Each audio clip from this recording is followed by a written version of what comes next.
Breaking news చూస్తున్నాం. నాగర్ కర్నూలు జిల్లాలో ఉద్రిక్తత చోటు చేసుకుంది. అమ్రాపాత మండల కేంద్రంలో మన్సనూరు పోలింగ్ కేంద్రం వద్ద తోపులాట చోటు చేసుకుంది. ఓటర్లను ప్రభావితం చేస్తున్నారంటూ పీఆర్ఎస్ కాంగ్రెస్ వర్గీయుల మధ్య తీవ్ర వాగ్వాదం చోటు చేసుకుంది. దీంతో స్థానికంగా పోలీసులు లాఠీచార్జ్ జరపాల్సి వచ్చింది. ఘటనా స్థలాన్ని చేరుకున్న సీఐ ఇరు వర్గాలను చెదరగొట్టారు.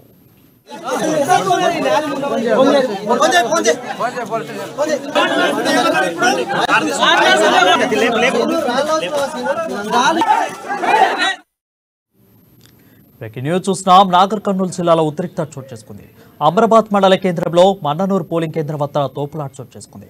ఓటర్లను ప్రభావితం చేస్తున్నారంటూ పీఆర్ఎస్ కాంగ్రెస్ వర్గీయుల మధ్య తీవ్ర వాగ్వాదం చోటు చేసుకుంది. దీంతో స్థానికంగా పోలీసులు లాఠీచార్జ్ జరపాల్సి వచ్చింది. ఘటనా స్థలాన్ని చేరుకున్న సీఐ ఇరు వర్గాలను చెదరగొట్టారు.